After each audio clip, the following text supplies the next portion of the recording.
Chemical engineering में एक important topic आता है जिसमें हम लोग पढ़ते हैं dribble temperature, wettable temperature and due point temperature. तो इसको हम लोग डिनोट करते हैं टीजी से, ड्राइबल टेम्परेचर और वेटेबल टेम्परेचर और ड्यू पॉइंट टेम्परेचर। ये तीन चीज़ें होती हैं हमारे पास और ये इस ऑर्डर से फॉलो होती है कि ड्राइबल टेम्परेचर ज़्यादा होता है वेटेबल से, वेटेबल होता है ड्यू पॉइंट से। तो यहाँ पे हम लोग ये पढ़ते हैं कि ये सब बताता क्या है। तो ये जो बताता है ड्राइबल टेम्परेचर, ये बताता है कि हमारा जो जो एयर का टेम्परेचर है, नॉर्मल एयर का टेम्परेचर है, वो क्या है। मतलब कि जब हम लोग ह्यूमिडिटी को कंसिडर नहीं करते हैं तो हमारा जो टेम्परेचर आता है तो उस टेम्परेचर को हम लोग बोलते हैं ड्राइबल टेम्परेचर। लेकिन जब हम लोग ह्यूमिडिटी को भी कंसिडर कर लेते हैं, जैसे रिलेटिव ह्यूमिडिटी 70% है, तो हमें गर्मी ज़्यादा लगने लगती है। तो जब हमें गर्मी ज़्यादा लगने लगती है तो ये इसलिए होता है क्योंकि ह्यूमिडिटी भी आ जाती है। तो उस समय जो एटमॉस्फेयर का टेम्परेचर होता है वो ड्राइबल टेम्परेचर से कम हो जाता है। तो ह्यूमिडिटी बढ़ेगी, जैसे जैसे ह्यूमिडिटी बढ़ती है, रिलेटिव ह्यूमिडिटी, वैसे वैसे हमारा टेम्परेचर क्या होता है, घटने लगता है। ये हमारा रिलेशन होता है। तो इस तरीके से हमारा टेम्परेचर घटने लगेगा। तो ये बताता है तुम्हारा वेटेबल टेम्परेचर। और वेटेबल टेम्परेचर को हम लोग मार्क कैसे करते हैं कि जैसे मेरे पास ये रहा थर्मोमीटर में हमारे पास नीचे की तरफ ये बल्ब लगा रहता है जिसमें मरकरी भरी होती है। जैसे मरकरी भरी रहती है और एयर आता है। एयर तो नॉर्मल एयर जो है वो अनसैचुरेटेड होगा, अनसैचुरेटेड एयर होती है। और ये अनसैचुरेटेड एयर जैसे आती है वो स्ट्राइक करती है इस पे, तो यहाँ पे हम लोग नॉर्मल एयर का टेम्परेचर मेज़र होगा तो वो होगा ड्राइबल टेम्परेचर। लेकिन जब हम लोग एक गीले कपड़े से या कॉटन विग लगा हुआ है इस एरिया में जिसमें ये डिप किया हुआ है, ये किस में डिप किया हुआ है, कॉटन विग में। जब ये कॉटन विग में हम लोग डिप करते हैं तब ये इसका सरफेस क्या हो गया, ठंडा हो गया। तो अब क्या होगा, मतलब ह्यूमिडिफाई भी हो गया। तो अब ये अनसैचुरेटेड एयर आएगी जिसमें ह्यूमिडिटी कम है, वो जब इससे टकराएगी तो उसका ह्यूमिडिटी बढ़ने लगेगा।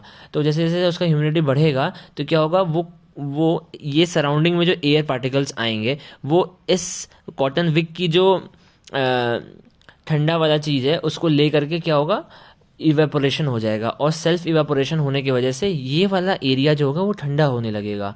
तो सेल्फ इवेपोरेशन, जैसे हमारे पानी, हाथ में पानी होता है, वो जब इवेपोरेट होगा तो हमारे हाथ में ठंडा लगने लगता है, तो हमारा हाथ ठंडा हो जाता है। तो उसी तरीके से ये हमारे हाथ में पसीना है, वो अगर इवेपोरेट हो रहा है तो हमारा हाथ ठंडा हो जाता है थोड़ी देर के बाद। तो उसी तरीके से ये भी जब इवेपोरेट होगा, क्योंकि अनसैचुरेटेड एयर क्या होने लगेगी, सैचुरेट होने लगेगी। सैचुरेशन का मतलब क्या होता है कि जब रिलेटिव ह्यूमिडिटी क्या होती है, 1 के आसपास आ जाती है, तो उसको हम लोग सैचुरेटेड एयर बोलते हैं। तो ये जैसे होगा तो ये अपने एरिया की हीट को ले करके इवेपोरेट होने लगेगा। जैसे इवेपोरेट होगा तो टेम्परेचर कम हो जाता है, तो इसी टेम्परेचर को हम लोग वेटेबल टेम्परेचर बोल देते हैं। और अब क्या होता है, due point temperature. Due point temperature में क्या होता है कि फर्स्ट ड्रॉप जब बन गई वो तुम्हारी ड्यू पॉइंट हो गई। लेकिन क्या जब भी रिलेटिव ह्यूमिडिटी 1 होती है तो क्या हम उस टेम्परेचर को ड्यू पॉइंट टेम्परेचर बोलते हैं? नहीं, हमेशा ऐसा नहीं होता। जब जिस टेम्परेचर पे रिलेटिव ह्यूमिडिटी 1 आ गई, अब उस टेम्परेचर से कम टेम्परेचर जब होगा तभी हमारा ड्यू बनने लगेगा। क्यों ऐसा होता है?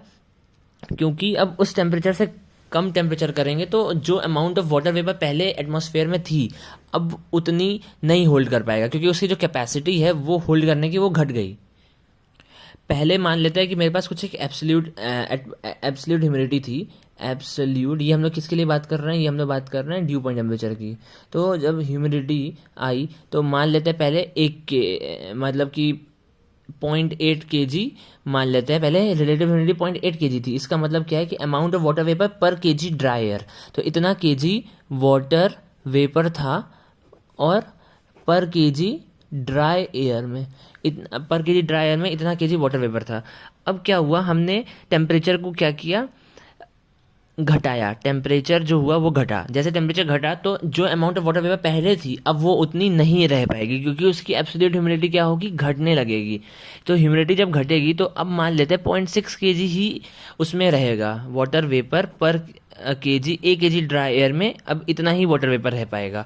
तो इसका मतलब क्या है कि 0.8 पहले था, अब 0.6 ही रह पा रहा, तो 0.2 कहाँ गया, 0.2 का ही क्या हो गया, बारिश हो गई। 0.2 kg की क्या हो गई, बारिश हो गई, मतलब ड्यू गिर गई। तो इस तरीके से हम लोग मतलब समझ सकते हैं कि हाँ इस तरीके से बारिश होती है। तो ये जब बारिश होगी तो हमारी इतनी kg वाटर वेपर पर kg ड्राई एयर कम हो जाएगी। तो इसका मतलब ये होता है कि बारिश हो गई। और ये टेम्परेचर कब होता है, जब रिलेटिव ह्यूमिडिटी जस्ट 1 आई। अब उस टेम्परेचर से जैसे घटाएंगे तो क्या हो जाएगा, हमारा बारिश हो जाएगा। तो एक कंसेप्ट और होता है इसके बाद कि हम लोग जब भी फ्रिज से हम लोग जब भी बॉटल निकालते हैं तो ये ठंडी बॉटल होती है। अब ये बॉटल के आसपास क्या होता है, ड्रॉपलेट्स आने लग जाती हैं, इस एरिया में ड्रॉपलेट्स आ गई। तो इसका रीज़न क्या होता है? इसका एक बहुत ही अच्छा सा रीज़न अगर हम बताएं तो क्या होता है कि जो नॉर्मल एटमॉस्फेयर है उसमें अनसेचुरेटेड एयर होती है हमारे पास। अब जब अनसेचुरेटेड एयर जब इससे टकराएगी तो क्या होगा, वो सैचुरेट हो जाएगी। क्यों सैचुरेट होगी? क्योंकि जो इसके अंदर जो पानी है, ये बॉटल के अंदर जो वाटर है उसका temperature of bottle is less than the temperature of wettable temperature of air के वेटेबल टेम्परेचर से भी बॉटल का पानी का टेम्परेचर कम हो जाता है, जिसकी वजह से क्या होता है, ड्यू बनने लगेगी। ड्यू कैसे बनेगी? जैसे अनसेचुरेटेड एयर यहाँ पे स्ट्राइक करेगी, वो सैचुरेट हो जाएगी। तो एयर का जो पार्टिकल है वो तुरंत कंडेंस हो जाएगा। एयर में जो मौजूद वाटर मॉलिक्यूल है वो तुरंत कंडेंस होने लगेगा, और जैसे वो कंडेंस होगा वो क्या होगा, वो ड्रॉप के फॉर्म में यहाँ पे स्टिक कर जाएगा, और इसलिए हमें छोटे छोटे ड्रॉप्स दिखते हैं ड्यू के फॉर्म में।